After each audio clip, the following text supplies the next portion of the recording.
Assalamualaikum warahmatullahi wabarakatuh. Perkenalkan, nama saya Rendy Baryanto dengan NIM 418-200-115. Saya merupakan mahasiswa dari Universitas Mercu Buana Meruya. Pada video ini saya akan menjawab pertanyaan-pertanyaan terkait UAS mata kuliah komputer masyarakat. Pertanyaan pertama, sebutkan sifat-sifat dan jenis-jenis hak kekayaan intelektual serta jelaskan masing-masingnya. Oke. Yang pertama kita masuk ke sifat-sifat. Haki terlebih dahulu. Haki memiliki dua sifat, yaitu yang pertama mempunyai jangka waktu yang terbatas dan yang kedua eksklusif dan mutlak. Oke, jadi yang dimaksud mempunyai jangka waktu yang terbatas ialah apabila hak telah habis masa perlindungan ciptaan atau penemuan tersebut akan menjadi milik umum. Tetapi ada pula yang setelah habis masa perlindungannya ini dapat diperpanjang lagi. Misalnya itu hak merek. Lalu yang kedua untuk eksklusif dan mutlak. Itu maksudnya adalah hak tersebut dapat dipertahankan terhadap siapapun. Pemilik hak dapat menuntut terhadap pelanggaran yang dilakukan oleh siapapun. Pemilik atau pemegang haki mempunyai suatu hak monopoli, yaitu pemilik atau pemegang hak dapat mempergunakan haknya dengan melarang siapapun tanpa persetujuannya untuk membuat ciptaan atau temuannya digunakan. Baik, selanjutnya kita masuk ke jenis-jenis dari haki. Untuk jenis-jenis haki memiliki dua jenis. Pertama ada hak cipta dan yang kedua ada hak kekayaan industri.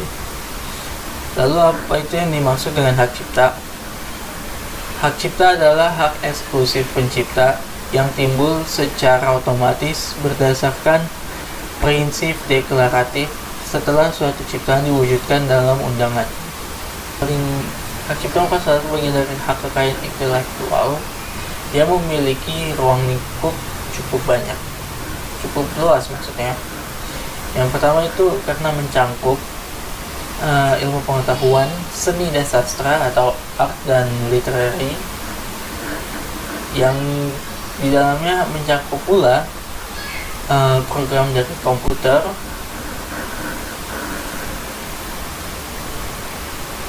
selanjutnya untuk pembahasan lebih jelas tentang hak cipta itu dapat kita lihat pada UU nomor 28 tahun 2014. Di situ dijelaskan sangat lengkap terkait hak cipta. Selanjutnya hak kekayaan industri. Hak kekayaan industri adalah hak yang mengatur segala sesuatu milik perindustrian, terutama yang mengatur perlindungan hukum. Hak kekayaan industri sangat penting untuk didaftarkan oleh perusahaan-perusahaan karena hal ini sangat berguna untuk melindungi kegiatan industri perusahaan dari hal-hal yang sifatnya menghancurkan seperti plagiarisme. Dengan dilegalkan suatu industri dengan produk yang dihasilkan, dengan begitu industri lain tidak bisa semudahnya untuk membuat produk yang sejenis atau benar-benar mirip dengan mudah. Pada hak kekayaan industri ini sebenarnya terdapat beberapa jenis, membuat banyak jenis-jenis hak lainnya. Dan untuk pembahasan jenis-jenisnya akan kita lanjutkan ke pertanyaan nomor 2, yaitu sebutkan dan jelaskan jenis-jenis hak kekayaan industri dan juga hak kekayaan teknologi informasi. Pertama, hak kekayaan industri. Baik, untuk jenis hak kekayaan industri itu ada 6. Yang pertama ada paten. Paten itu ialah hak eksklusif inventor atas invensi di bidang teknologi untuk selama waktu tertentu. melaksanakan sendiri atau memberikan persetujuan kepada pihak lain untuk melaksanakan invensinya. Invensi sendiri adalah ide inventor yang dituangkan dalam suatu kegiatan pemecahan masalah yang spesifik di bidang teknologi, dapat berupa produk atau proses atau penyempurnaan dan pengembangan produk atau proses. Yang selanjutnya adalah merek. Merek adalah tanda yang dapat ditampilkan secara grafis berupa gambar, logo, nama, kata, huruf, angka, susunan warna dalam bentuk 2 atau 3 dimensi, suara, hologram, atau kombinasi dari dua unsur-unsur tersebut untuk membedakan barang dan atau jasa yang diproduksi oleh orang atau badan hukum dalam kegiatan perdagangan barang dan atau jasa. Selanjutnya kita masuk ke desain industri. Apa itu desain industri? Desain industri adalah suatu kreasi tentang bentuk, konfigurasi atau komposisi garis atau warna atau garis dan warna atau gabungan daripadanya yang berbentuk 3 dimensi atau 2 dimensi yang memberikan kesan estetis dan dapat diwujudkan dalam pola 3 dimensi atau 2 dimensi serta dapat dipakai untuk menghasilkan suatu produk, barang, komoditas industri atau kerajinan tangan. Yang keempat, ada desain tata letak sirkuit industri. Apa itu desain tata letak sirkuit industri atau yang kita singkat dengan DTLST? DTLST itu merupakan kreasi berupa rancangan peletakan 3 dimensi dari berbagai elemen. Sekurang-kurangnya satu dari elemen tersebut adalah elemen aktif, serta sebagian atau semua interkoneksi dalam suatu sirkuit terpadu, dan peletakan 3 dimensi tersebut dimaksudkan untuk persiapan pembuatan sirkuit terpadu. Yang kelima di sini ada rahasia dagang. Apa itu rahasia dagang? Rahasia dagang adalah informasi yang tidak diketahui oleh umum di bidang teknologi dan atau bisnis, mempunyai nilai ekonomi karena berguna dalam kegiatan usaha dan dijaga kerahasiaannya oleh pemilik rahasia dagang. Lalu apa saja ini yang termasuk ruang lingkup dalam perlindungan rahasia dagang? Lingkup perlindungan rahasia dagang ini meliputi yang pertama metode produksi, metode pengolahan, metode penjualan, atau informasi lain di bidang teknologi dan atau bisnis yang memiliki ekonomi dan tidak diketahui oleh masyarakat umum. Yang terakhir ada indikasi geografis. Indikasi geografis adalah suatu tanda yang menunjukkan daerah asal suatu barang dan atau produk yang karena faktor lingkungan geografis termasuk faktor alam, faktor manusia atau kombinasi dari kedua faktor tersebut memberikan reputasi, kualitas, dan karakteristik tertentu pada barang dan atau produk yang dihasilkan. Tanda yang digunakan sebagai indikasi geografis dapat berupa etiket atau label yang diletakkan pada barang yang dihasilkan. Tanda tersebut dapat berupa nama, tempat, daerah, atau wilayah, kata, gambar, huruf, dan kombinasi dari unsur-unsur tersebut. Untuk lebih jelas terkait hak-hak dalam kekayaan industri tersebut, dapat dilihat pada UU yang ada pada di samping hak tersebut. Untuk UU Desain Industri, Tata Letak Sirkuit Industri, dan Rahasia Dagang, di sini saya belum menemukan UU baru terkait hak-hak tersebut. Oke, selanjutnya kita masuk ke hak kekayaan teknologi informasi. Untuk dasar hukum dari hak kekayaan teknologi informasi sama dengan UU Hak Cipta, karena hak kekayaan teknologi informasi ini masih termasuk ke dalam hak cipta. HKT ini sebenarnya mencangkup hardware maupun software dari komputer. Namun informasi terkait hardware masih belum benar-benar bisa saya tampilkan karena informasi yang masih sedikit. Maka dari itu pada video kali ini saya hanya akan menjelaskan terkait software saja atau perangkat lunak atau HKPL saja sih, haki perangkat lunak. Oke. Dalam hal perangkat lunak atau software, kita akan kita dikategorikan menjadi 8 kategori. Yang pertama ada perangkat lunak komersil. Yang di sini perangkat lunak komersil itu merupakan suatu perangkat lunak yang dikembangkan untuk tujuan komersil atau memperoleh keuntungan. Sebagian besar perangkat lunak komersil merupakan perangkat lunak berpemilik. Apabila kita menggunakan perangkat jenis tersebut, kita diwajibkan atau kita diharuskan membayar lisensinya. Yang kedua ada perangkat lunak semi bebas. Perangkat lunak semi bebas merupakan kategori perangkat lunak yang dapat kita gunakan, salin dan modifikasi untuk keperluan tertentu. Keperluan tertentu misalnya untuk pendidikan. Untuk kepentingan yang lain di sini belum tentu diizinkan. Yang selanjutnya perangkat lunak berpemilik. Perangkat lunak kategori berpemilik ini merupakan perangkat lunak yang tidak bisa ataupun yang tidak bebas ataupun semi bebas. Kita dapat menggunakan, mengedarkan dan memodifikasi perangkat kategori tersebut apabila kita telah mendapat izin dari pemiliknya. Selanjutnya ada public domain. Perangkat lunak public domain ini merupakan kategori perangkat lunak tanpa hak cipta. Di sini tanpa hak cipta bukan berarti tidak ada yang diciptakan. Contoh tanpa hak cipta apabila suatu perangkat lunak telah habis waktu hak ciptanya atau kadaluarsa. Selanjutnya di sini ada freeware. Sebenarnya untuk batasan perangkat lunak freeware sampai saat ini belum begitu jelas. Hanya secara umum sifat perangkat lunak tersebut dapat didistribusikan dengan bebas, tetapi tanpa permodifikasian. Selain itu, kode program perangkat lunak kategori tersebut juga tidak tersedia. Selanjutnya ada shareware. Di sini perangkat lunak kategori shareware dapat didistribusikan secara bebas.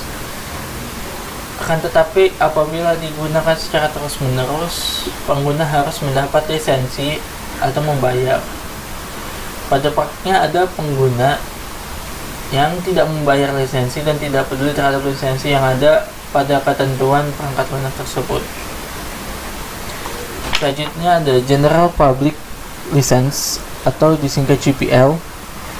GPL merupakan ketentuan pendistribusian tertentu untuk melakukan copyleft, kebalikan dari copyright. GPL memberikan hak kepada orang lain untuk menggunakan sebuah ciptaan dengan syarat jika memodifikasi atau membuat turunannya harus mempunyai lisensi yang sama. Hal ini dikarenakan meskipun bersifat bebas, GPL masih tetap mempunyai lisensi. Selanjutnya ada open source. Open source merupakan perangkat lunak atau sumber terbuka atau perangkat lunak yang kode sumbernya atau source kodenya dapat diketahui orang lain. Sebenarnya open source ini merupakan merek dagang atau nama dagang untuk free software. Tujuan free software adalah untuk memberi masyarakat perangkat lunak gratis. Open source dan free software ini merupakan istilah yang sama. Istilah tersebut muncul pada tahun 1998. Baik itu tentang hak kekayaan teknologi informasi. Selanjutnya kita akan melanjutkan ke nomor atau pertanyaan ketiga. Jelaskan dan berikan contoh etika profesi di bidang IT. Oke. Sebelum kita mengetahui apa itu etika profesi di bidang IT dan etika profesi di bidang IT, kita akan mencari tahu apa itu etika profesi. Dan sebelum kita mengetahui apa itu etika profesi, kita akan mencari tahu dulu apa itu etika dan apa itu profesi. Oke, di sini etika secara umum, etika merupakan seperangkat konsep yang berkaitan dengan benar atau salahnya tindakan individu atau kelompok dalam sebuah masyarakat atau lingkungan. Lalu untuk profesi sendiri, profesi adalah pekerjaan yang memiliki keterampilan atau keahlian tertentu. Sebagai tambahan, profesi berbeda dengan pekerjaan, karena tidak semua pekerjaan ini termasuk profesi. Bisa dilihat dari definisi profesi.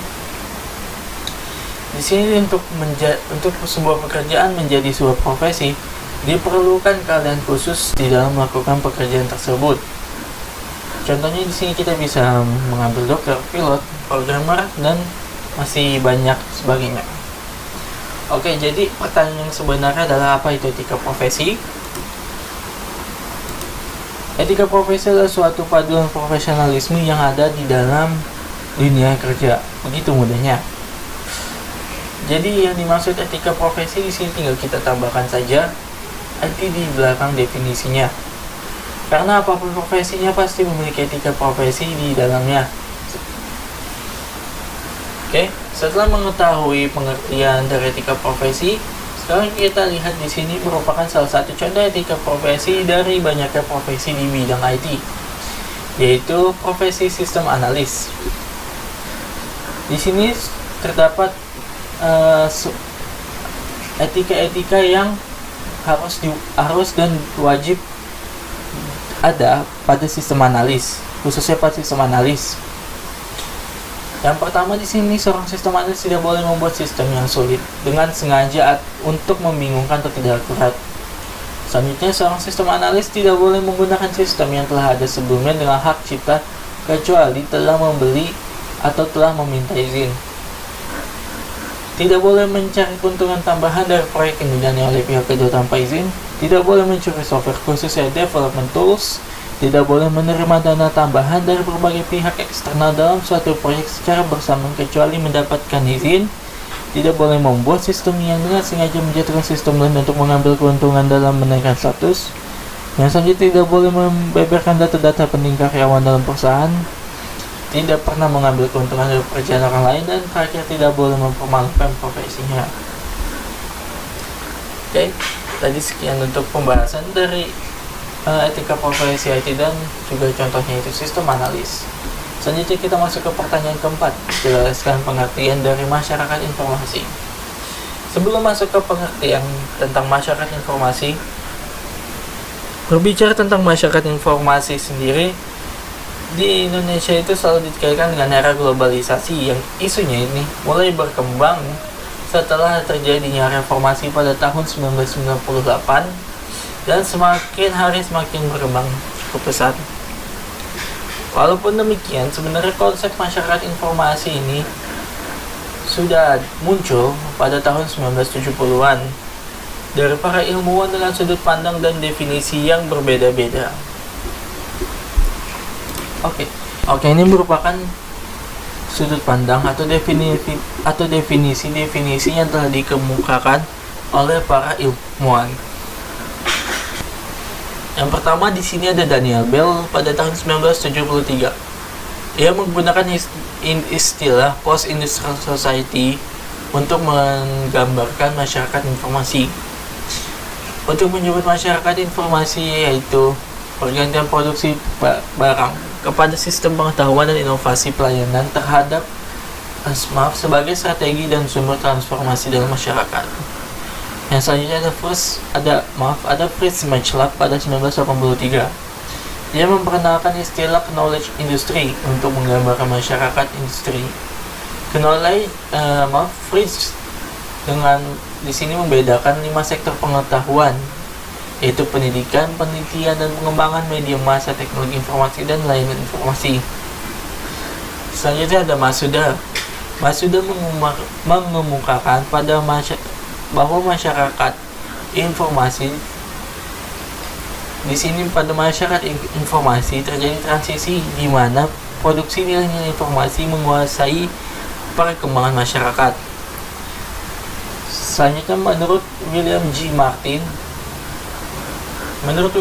masyarakat informasi adalah suatu keadaan masyarakat di mana kualitas hidup, prospek untuk perubahan sosial, dan pembangunan ekonomi bergantung pada peningkatan informasi dan pemanfaatannya.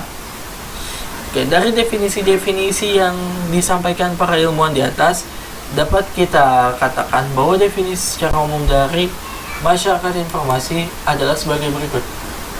Masyarakat informasi adalah masyarakat yang melakukan kegiatan distribusi, penggunaan, dan manipulasi informasi dalam aktivitas ekonomi, politik, dan budaya secara signifikan. Dan tentunya ini dilakukan untuk memenangkan persaingan pada era globalisasi saat ini. Selanjutnya kita masuk ke pertanyaan kelima, yaitu bagaimana perkembangan kejahatan komputer saat ini, serta berikan contoh kasus yang menggunakan UU ITE. Sebenarnya jika berbicara kejahatan komputer, seharusnya semakin banyak yang menguasai teknologi atau komputer, maka kejahatan itu juga harusnya semakin meningkat. Oke, di sini sudah ada contohnya. Kita bisa lihat di sini. Ini merupakan data yang telah diambil Kaspersky. Kaspersky mencatat pada kuartal pertama 2022, mungkin masih pada triwulan pertama 2022, yaitu Januari sampai Maret, Kaspersky mencatat telah memblokir 11,8 juta ancaman cyber di Indonesia. Ancaman ini naik 22% dari pada ancaman cyber pada tahun 2021, yaitu Kaspersky mencatat pada 2021 mereka berhasil memblokir sebesar 9,6 juta ancaman cyber. Nah, di gambar sebelah kiri ini merupakan contoh peta penyebaran ancaman lewat jaringan yang berhasil ditangkap oleh Kaspersky pada bulan Juni ini. Di sini saya membandingkan antara negara-negara asing saja. Oke, sebenarnya jika berbicara ancaman jika berbicara tentang ancaman komputer, ancaman cyber, itu tidak hanya kejahatan yang melibatkan penyerangan kena virus atau malware atau lewat jaringan dan sebagainya. Sebenarnya untuk penyebaran konten dan penipuan secara lewat internet juga terhitung. Artinya masyarakat umum pun juga bisa tetap melakukan kejahatan teknologi. Oke, di sini mengambil dari data Indonesia.id yang bersumber dari Bareskrim Polri. Di sini memberikan data per 5 tahun, tepatnya mulai dari September 2015 sampai September 2022. Kejahatan yang paling banyak ialah penipuan online, sebesar 7.701 kasus yang terlapor.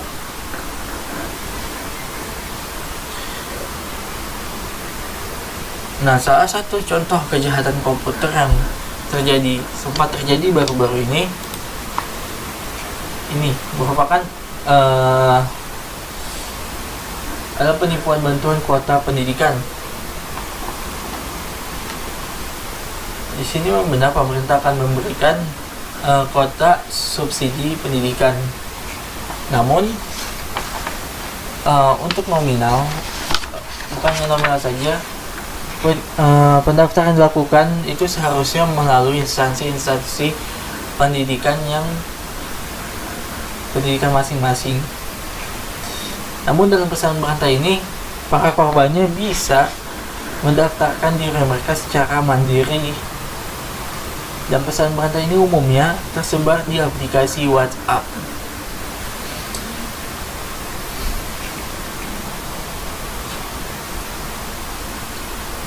Sebenarnya setelah pesan ini menyebar, sudah dikonfirmasi bahwa pesan tersebut termasuk kepada hoax, dan di sini masyarakat pun yang menyebarkannya juga cukup banyak.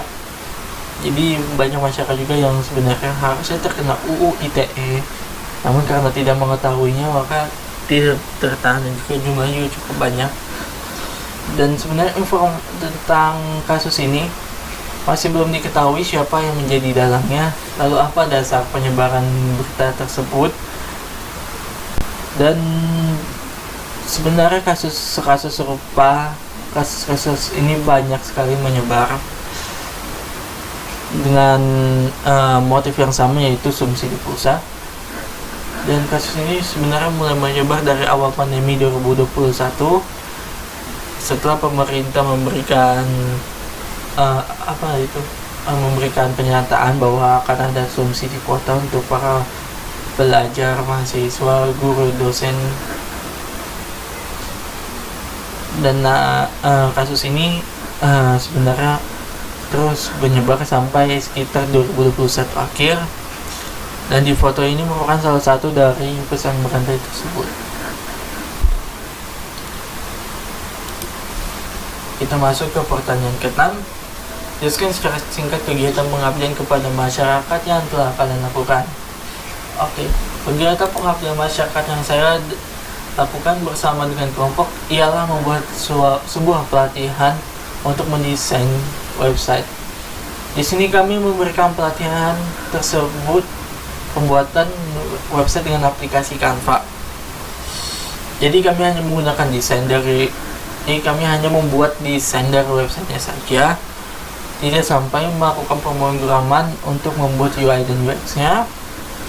Pada pelatihan kali ini kami mengadakan di salah satu lingkungan anggota kelompok kami, yaitu di Kelurahan Pondok Benda. Oke, karena masih dalam keadaan COVID-19, jadi pelaksanaan pelatihan ini menggunakan Google Meet. Jadi kami melakukan meeting online dengan peserta. Dan alhamdulillah pada pelatihan kali ini kami telah membagikan ilmu kami kepada 10 orang peserta. Walau ada kendala, sebenarnya pada pelatihan ini ada kendala terkait peserta, yaitu masih ada yang mengalami keterlambatan. Namun alhamdulillah pelatihan yang kami adakan ini untuk acaranya tidak terganggu dan tetap masih berjalan lancar. Di sini merupakan foto para panitia atau pelaksana sebelum kita membuka acara kita melakukan briefing dan doa dulu. Dan ini merupakan foto saat acara pembukaan yang dipimpin oleh MC, itu saya, Randy, dan Hidayat sebagai tim dokumentasi. Selanjutnya ada penyampaian materi oleh saudari Rani. Dan yang terakhir, setelah acara selesai, kami juga membagikan kuesioner untuk mencari tahu apakah peserta ini telah paham dengan materi yang kami sampaikan atau tidak.